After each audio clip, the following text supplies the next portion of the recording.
Olá, tudo bem com vocês? Para você que você chegou ao canal Edilene Jazes.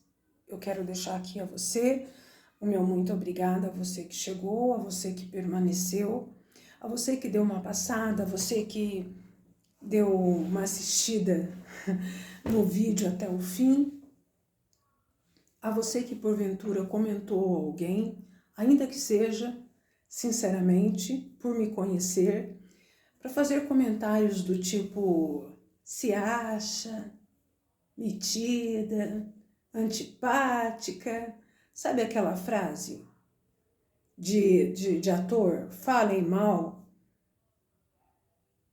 mas falem de mim, porque enquanto vocês estão falando mal de mim, eu estou orando, pedindo para Deus quebrar tudo.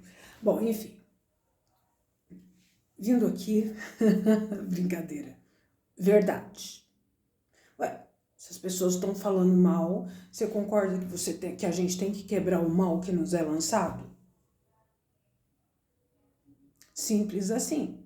Eu aprendi assim, eu aprendi com a Bíblia que quando uma pessoa lança um mal sobre a gente, o que cabe a nós é quebrar esta palavra que foi lançada no nome de Jesus. Porque o nome de Jesus já virou até ditado popular. Jesus tem poder, o sangue de Jesus tem poder. Virou, eu vou chamar de refrão de novela, né? Virou refrão de filme e etc, e etc. Então, o que de fato é um ditado bíblico, tornou-se popularmente, né? Como eu já disse aqui outro dia, que pessoas estão, eu vou chamar de tornando pejorativo colocações que são carinhosas e etc, e etc. Bom, mas o que eu venho aqui hoje, já agradeci a você que chegou, que permaneceu, que curtiu, que deixou seu like, deixou seu comentário. Em o nome de Jesus, muito obrigada. Mas a mensagem que eu venho trazer hoje é uma mensagem que poucas pessoas se atinam. E esta mensagem ela é simples, curta, mas ela é objetiva. A mensagem é: longe de vós todo e qualquer tipo de chocarrices. Aí vocês podem perguntar assim, o que é chocarrices? Chocarrices, antes de eu entrar aqui com a explicação sobre o que significa na íntegra chocarrices, eu quero fazer um pequeno comentário. Eu quero dizer para vocês que eu sou uma pessoa que eu já disse aqui que eu sou voltada à leitura. Eu leio livros de banca de jornal, eu ia na livraria Cultura, na Paulista, no Conjunto Nacional, porque a livraria Cultura, ela tem espaço, né, pelo menos antes da pandemia, porque após a pandemia eu confesso que eu não voltei mais a São Paulo, e a livraria Cultura, ela tinha espaço e ela permitia que os livros que não estivessem de autores plastificados, que as pessoas pegassem o mesmo para ler. Então, eu confesso que eu já li ali na livraria Cultura, eu vou colocar dias, sabe quando você sai, tá aquele dia, principalmente no verão, que do nada cai aquela chuva? Então, eu estava ali pela região da Paulista, e para esperar a chuva passar, eu sentava ali, às vezes até no chão da livraria Cultura, às vezes tinha uns almofadões assim, eu ficava ali lendo, esperando o tempo passar. Confesso a vocês que eu já cheguei a ler livros quando a leitura era rápida, tipo um livro assim, por exemplo? Deixa eu te mostrar. Isso aqui não é um livro. Isso daqui, isso aqui é uma chave bíblica muito antiga mesmo, tá? Deixa eu ver a data aqui, 1912. Então, esse aqui é uma chave bíblica de 1912. As letrinhas são assim, sabe assim, formiguinha, tá? Que a pessoa tem que, acho que até um oftalmo, ele vai ter que fazer uma forcinha para ler o que está escrito aqui. Eu tenho para mim. Bom, mas ela tá aqui porque é uma chave bíblica antiguíssima e eu faço questão de tê-la junto à minha coleção, que eu tenho ali também eu tenho um hinário, porque são hinos assim também que não se cantam mais, né? Mas voltando aqui às minhas idas na Livraria Cultura, eu confesso a você que a Livraria Cultura é ainda, eu espero em Deus, que com a pandemia ela tenha se sustentado, ela tenha se permanecido. Eu espero em Deus, porque eu não acompanhei mais, né? Mas enfim, eu só sei que a Livraria Cultura eu espero que ela ainda esteja, como eu disse, se mantido nas pernas. A Livraria Cultura, ela é eclética. Então ela passa todo tipo de conteúdo de escritores. E eu confesso a vocês que eu li certa vez na Livraria Cultura um livro de um sexólogo. E sabe aquela pessoa que uma vez eu estava lendo uma reportagem sobre os judeus e que muitos judeus, não sei se é judeus, eu não me lembro exatamente se é judeu ou japoneses, que tinham uma tendência de se começar a ler o livro de trás para frente. Começar a ver uma revista de trás para frente. Bom, eu só sei que eu estava com pressa para saber o que estava ali querendo dizer o livro, e eu confesso que eu comecei a ler esse livro deste sexólogo de trás para frente. Em um desses parágrafos estava escrito a seguinte, tinha um parágrafo que estava escrito o seguinte detalhe, que eu confesso que eu nunca mais esqueci. O livro do sexólogo dizia assim, eu começando a lê-lo de trás para frente. Dizia lá o parágrafo, que eu nunca mais me esqueci, o seguinte detalhe. Uma pessoa, quando ela fala demais de sexo, uma pessoa, quando ela é muito maliciosa, que a tendência da pessoa é tudo levar para o lado malicioso, uma pessoa que tem eu vou dizer, um diálogo, o diálogo dela é malicioso, tudo é voltado, tudo é voltado ao sexo. Segundo esse sexólogo, olha, existe psicólogo. Então, para pessoas que têm distúrbios sexuais, existem o especialista que se chama sexólogo. E este sexólogo, ele escreveu um livro e neste livro ele diz que uma pessoa muito maliciosa, uma pessoa que o diálogo dela é todo voltado ao sexo, essa pessoa está necessitando de praticar o sexo e não falar. Foi o que estava escrito lá.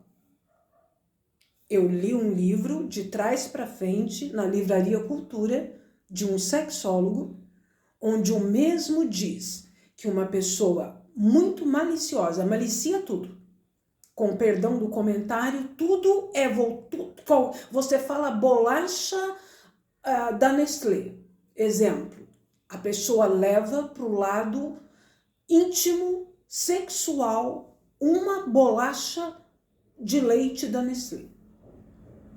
Você fala para a pessoa, por exemplo, deixa eu ver, a luz acabou.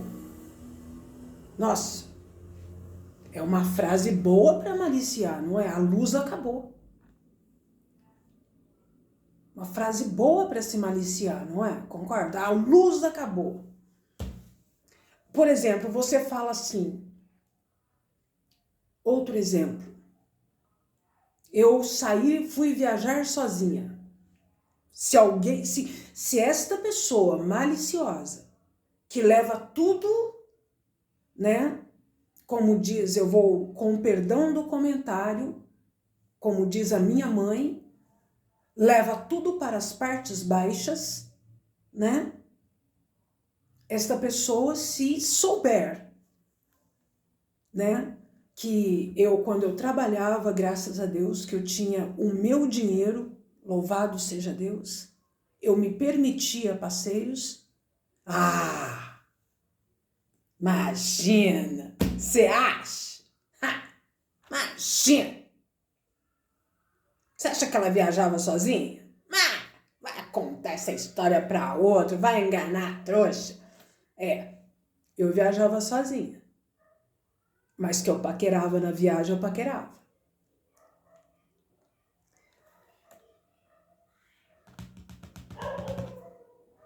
Mas voltando aqui à mensagem da palavra, longe de vós toda e qualquer espécie de chocarrices. O que é chocarrices? Coisas inúteis, fúteis. Coisas... se eu pegar o Aurélio, o problema é que eu não vou conseguir enxergar para dizer na íntegra, que eu não sou muito de acessar o Google, não. As minhas dúvidas eu vou no Aurélio. O meu Google ainda é o Aurélio. Eu confesso a vocês, sinceramente. Eu prefiro, até para, como se diz, não ficar muito naquela coisa mecanizada, até para que eu venha aprender de fato. Até para que eu não perca, se um dia precisando a internet acabou e eu preciso tirar uma dúvida, eu não venha me perder em precisando tirar uma dúvida, em abrir, por exemplo, uma Bíblia, em abrir, por exemplo, um Aurélio. Gente, vocês vão de convir que o Wi-Fi depende de luz. Não é verdade? Para eu ter um acesso ao Wi-Fi, eu tenho que ter luz elétrica. Certo? Porque se não tiver a tomada para o aparelho ser plugado na tomada, no internet. Ou seja, não tem internet. Então, em virtude disso, por exemplo, uma professora, a região em que ela se encontra, ela está dando aula e todos os alunos nas suas mesas têm computador. Isso significa que se a luz acabar e de repente o local, a região, não sei qual é a prestadora da energia, esta professora, ela vai interromper toda a matéria do dia, porque a luz acabou e não pode ter acesso à internet? Será que eu vou colocar assim, burra, de fazer essa observação? Não seria ideal saber-se de tudo um pouco numa sala de aula? Olha, o Aurélio, hoje existe o Google, mas existem também o Aurélio. Então, vocês sabem acessar o Google. Hoje nós vamos acessar o livro Aurélio.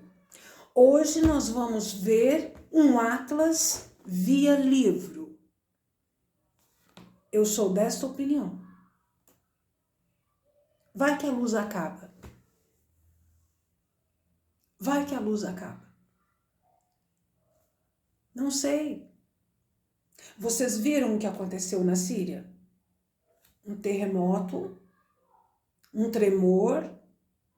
Olha, o Japão, uma vez eu estava lendo uma reportagem, esta reportagem abriu-se um buraco lá no Japão, num dia de manhã, abriu-se o buraco, no outro dia à noite, o buraco já estava tampado. Porém, não é todos os lugares do mundo que tem o suporte, a preparação tecnológica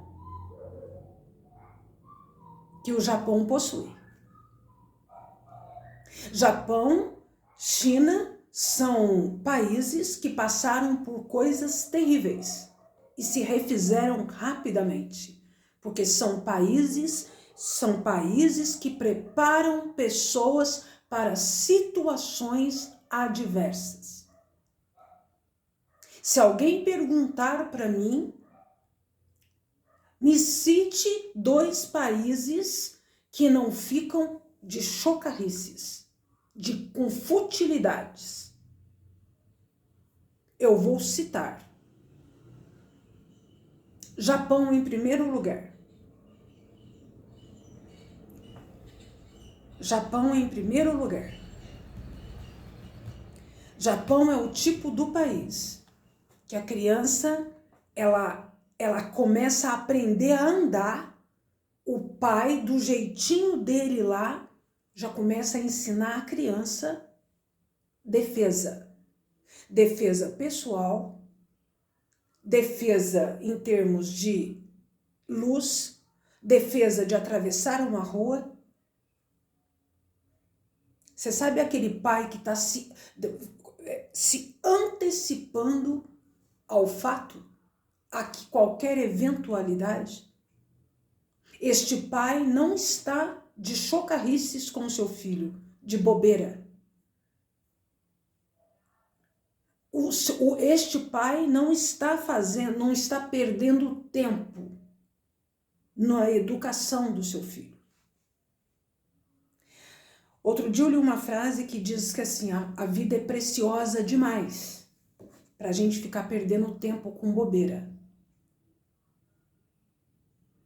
O que você vai falar tem utilidade cultural? O que você vai dizer tem utilidade, vamos dizer, por exemplo, eu estou entre mulheres e eu começo a falar sobre como eu tiro mancha de suor da roupa, economizando.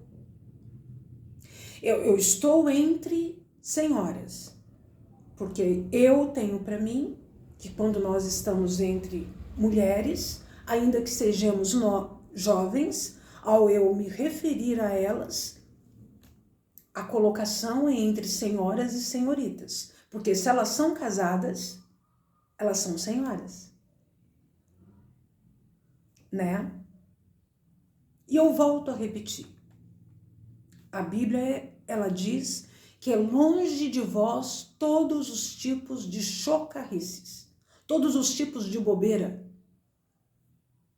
A Dercy Gonçalves dizia que ela falava a palavra e nós é que colocávamos o vão.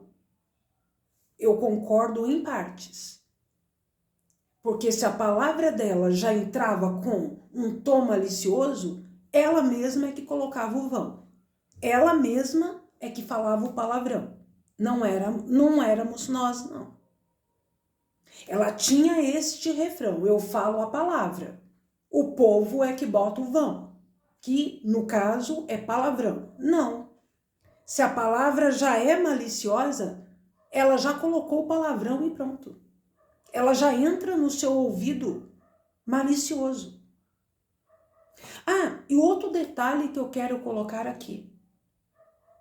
A palavra de Deus também diz que a fé, ela vem pelo ouvir.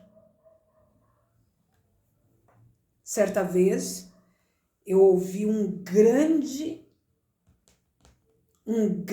pregador, Colin Dye, dos Estados Unidos. Ele fala assim: preste bem atenção para o que e para quem você está emprestando. Ele usou essa colocação, os seus tímpanos.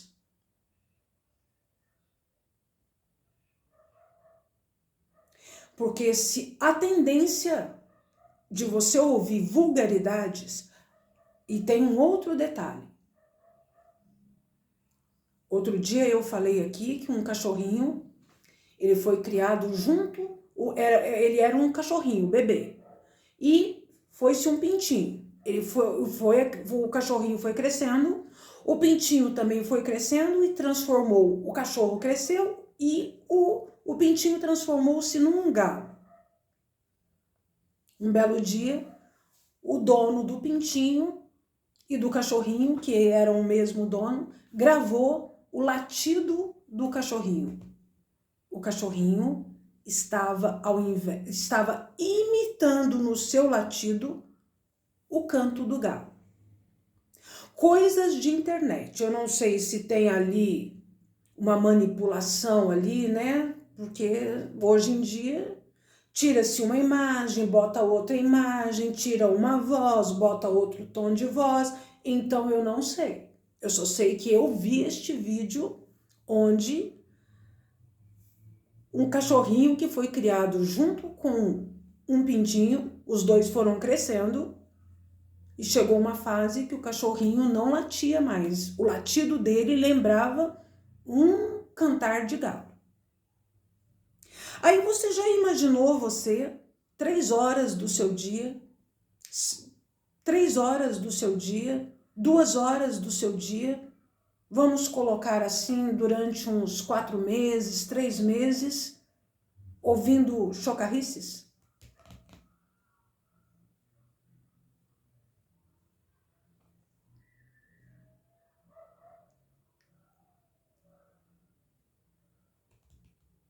Me digas com quem andas, que eu direi quem és. E eu, sinceramente, se alguém perguntar para mim, com quem você... Não, oi, quem é essa pessoa que está com você? Seria um prazer para mim dizer, essa daqui é uma grande amiga, e etc, e etc. Nós nos conhecemos em tal, tal, tal. Para mim, seria um prazer. Mas dependendo da pessoa, desculpa, eu não estou sendo errada. Sendo que a própria Bíblia diz, me digas com quem andas que eu direi quem és. Então,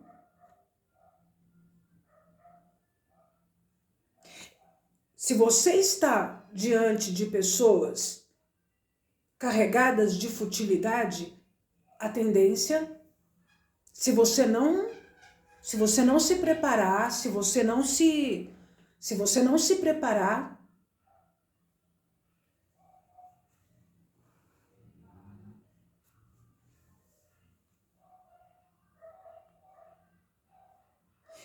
e tem mais um detalhe. Um dia eu estava lendo uma frase, essa frase não é bíblica. Essa frase, ela é de livro comum. Conhece-se muito uma pessoa pelo seu linguajar.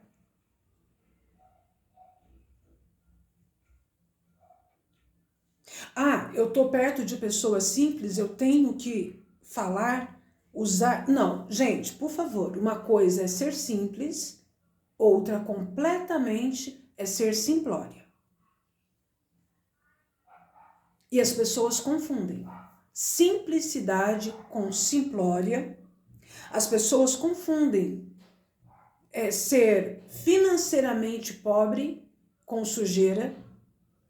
As pessoas confundem ser financeiramente pobre e ser espiritualmente pobre. As pessoas confundem demais essas nuances da vida.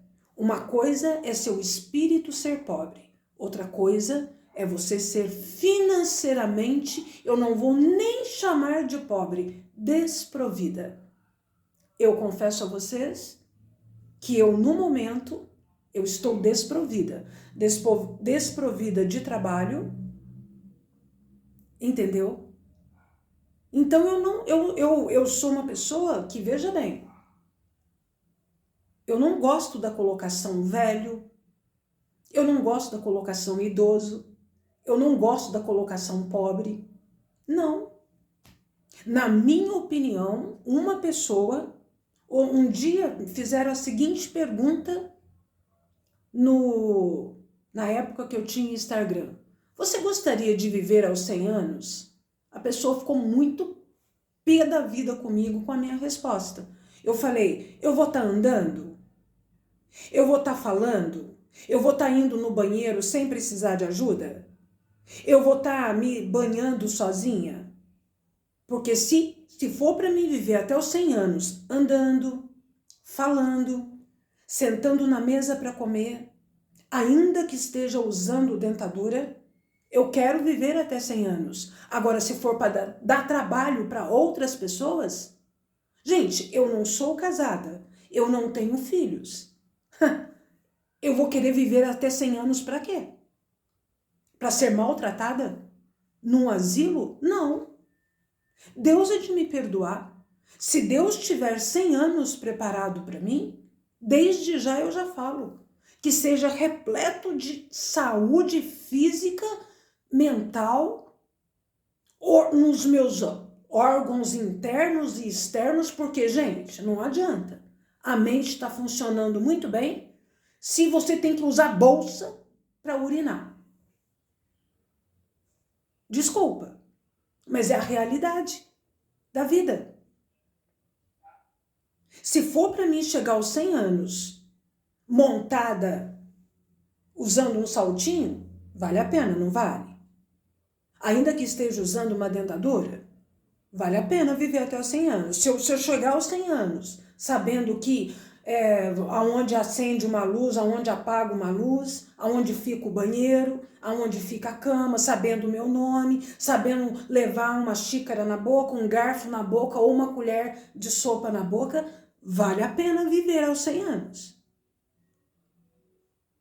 Mas, se eu estiver indolente, entregue numa cama, esta pessoa, desculpa, ela não está vivendo. Uma pessoa que está inerte numa cama, dependendo dos braços de outro, das mãos de outro, das pernas de outro. Esta pessoa, ela está apenas esperando, com perdão do comentário, mas é a realidade, o tempo dela neste plano se findar.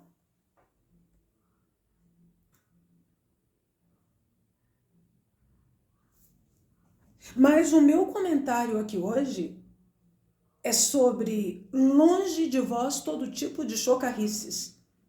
Ah, porque eu sou simples, eu tenho que falar errado? Eu tenho que ficar falando asneira? Eu tenho que ficar falando, como diz a Bíblia, chocarrices? Não. Eu aprendi com uma psicóloga de São Paulo que quanto mais simples você for, se você mora num bairro humilde, se o seu bairro é desprezado pelo outro setor da cidade, o setor nobre da cidade, é aí é que você tem que saber falar, é aí é que você tem que saber se vestir, é aí é que você tem que saber se portar. Eu aprendi com uma psicóloga. Quanto mais simples for o seu bairro, quanto mais financeiramente pobre você for, mais de você tem que se exigir. Exigir de você falar certo, exigir de você postura, exigir de você qualidade e qualificação.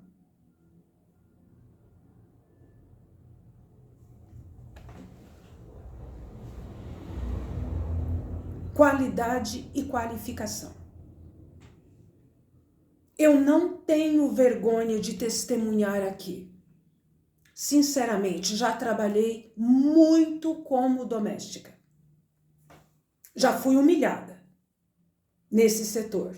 Porém, teve o meu momento de bênção nesse local, onde eu era convidada a sentar à mesa com os patrões. Eu era convidada para festas com eles. Sim, fui muito abençoada.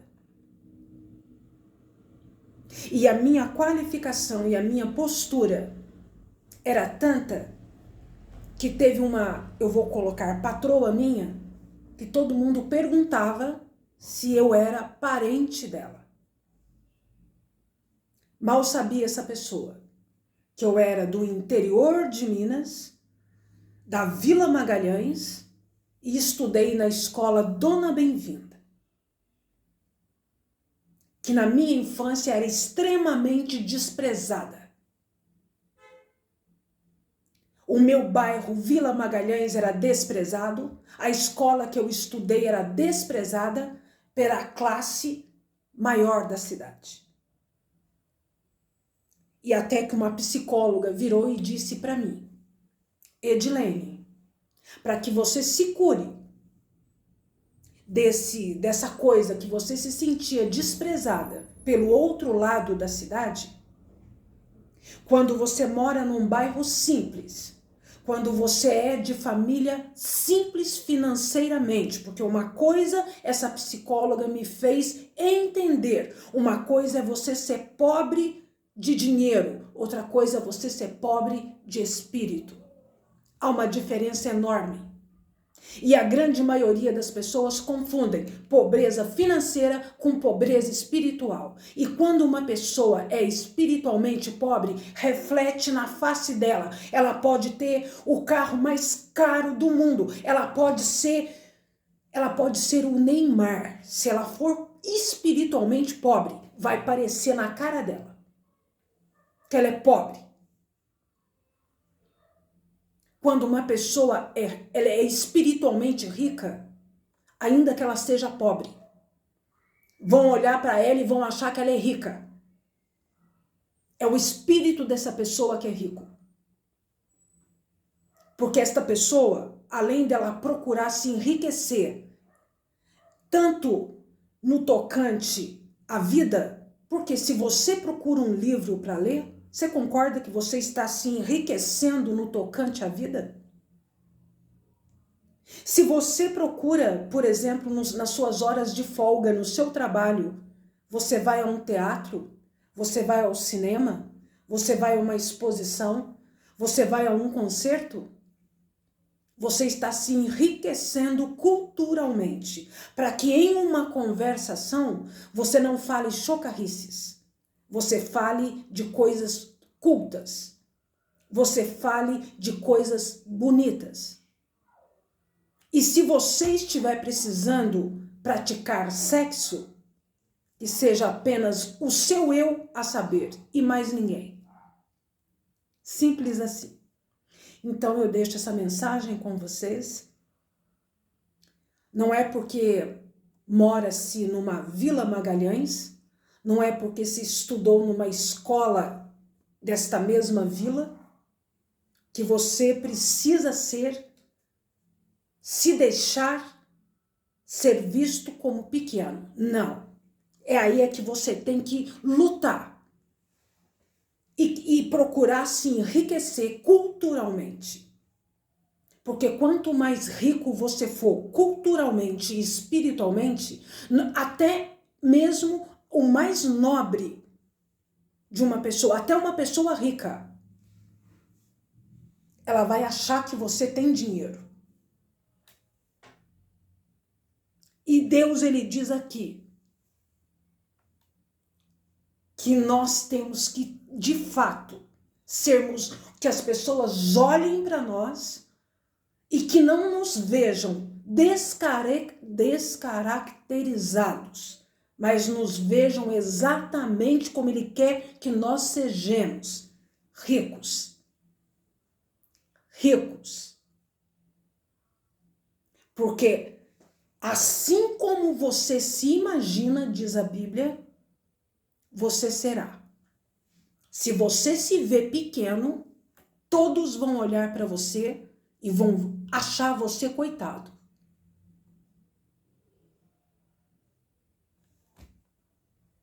É simples assim. Muitas vezes algumas pessoas podem confundir uma pessoa com porte, com educação, com nariz em pé, com metida, com antipática. É a coisa mais natural do mundo. Uma pessoa que se soube se colocar na vida. Uma pessoa que leu, uma pessoa que estudou, sim. Uma pessoa que frequentou lugares, sim. Lugares de gente rica, mas que ali no meio ali, ninguém chamou a atenção dela. Por quê?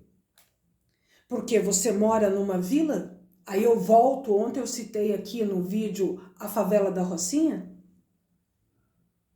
Então significa que o moço, a moça que mora na favela da Rocinha, porque eles moram na favela da Rocinha, eles não podem descer, eu vou colocar assim um morro, e ir educadamente num restaurante, por exemplo, na Barra da Tijuca, em Ipanema, em Copacabana? Cada macaco no seu galho? Não. Eu vivo uma democracia interna dentro de mim e externa. Eu não faço, Deus não faz acepção de pessoas, separação. Deus não faz separação de pessoas.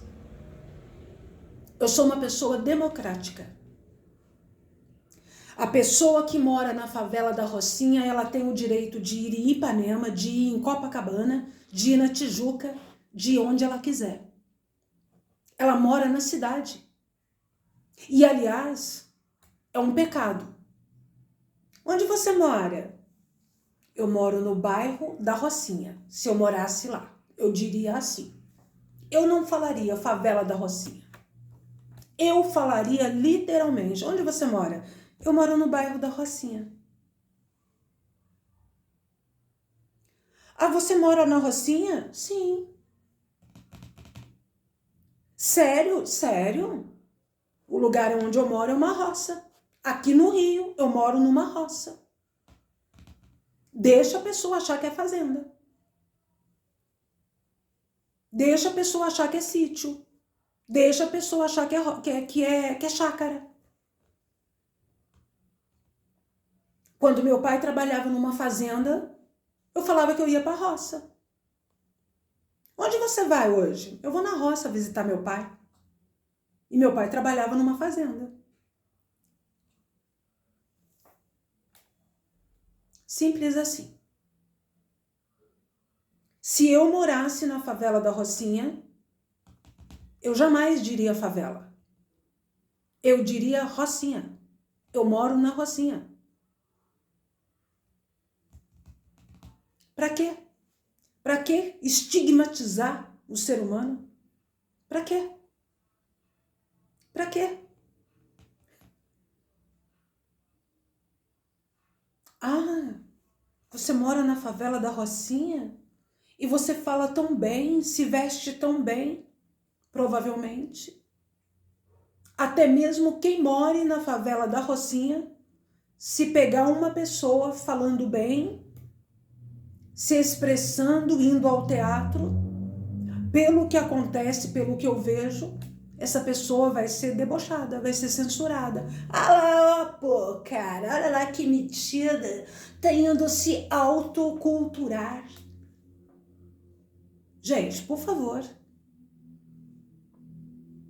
Quando você é simples e tem uma pessoa ali no seu bairro ali, querendo se instruir, querendo se, sabe, avançar. Não fica debochando dessa pessoa, não apoia. Você tá certa de falar certo. Você tá certo de ir ao teatro. Você tá certo de ir ao cinema. Você tá certo de pegar livro para ler. Você tá certo de não deixar se influenciar. Você tá certo de ficar longe de coisas que não agregam e não acrescentam. Você está certíssimo. Simples assim. Longe de vós todo tipo de chocarrices, ou seja, longe de vós coisas que não agregam, não acrescentam, não ajudam em nada. Longe de vós. Não é eu que estou falando, não. Está aqui.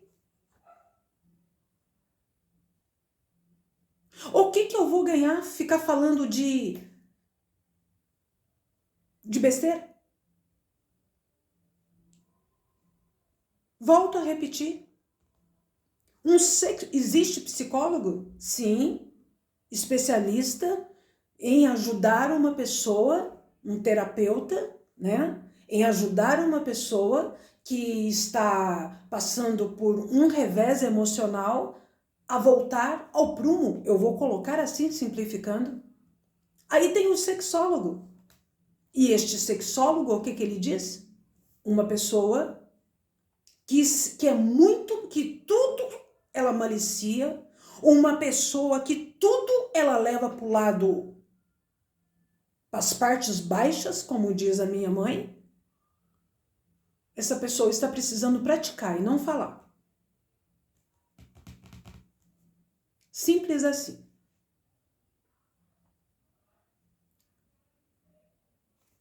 Não sou eu que disse. Livro da Livraria Cultura, escrito por um grande sexólogo. A Marta Suplicy também, para quem não sabe, ela é sexóloga.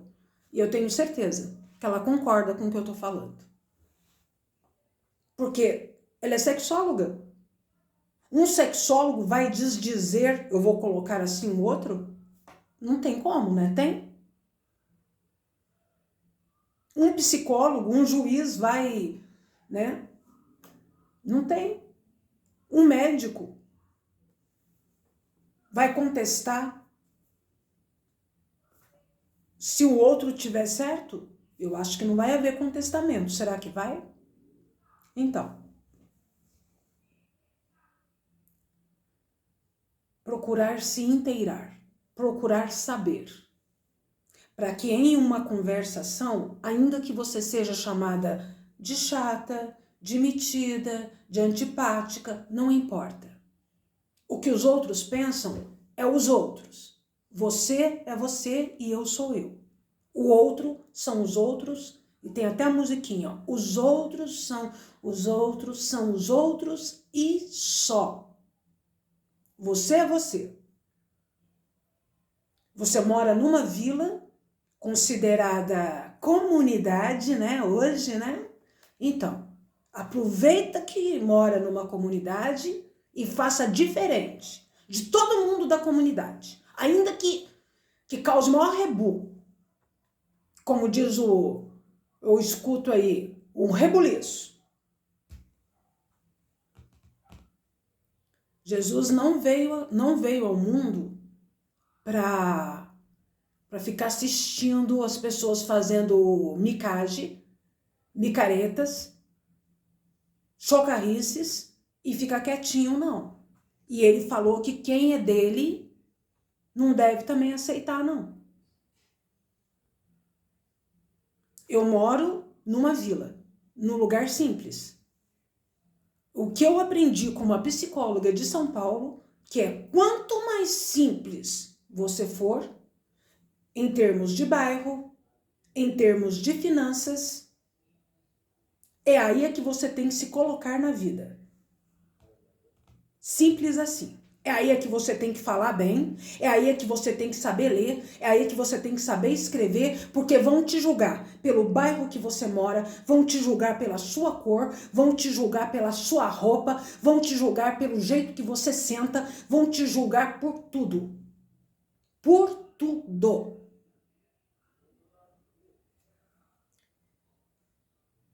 Uma coisa é ser pobre financeiramente, outra coisa é ser pobre espiritualmente. E uma pessoa pobre espiritualmente, a tendência dela ser pobre culturalmente, ela pode ser rica. Rica. Se espiritualmente ela for pobre, ela pode estar sentada dentro de um carro, que vão achar que ela é motorista e não dona do carro. A paz, e pensem nisso.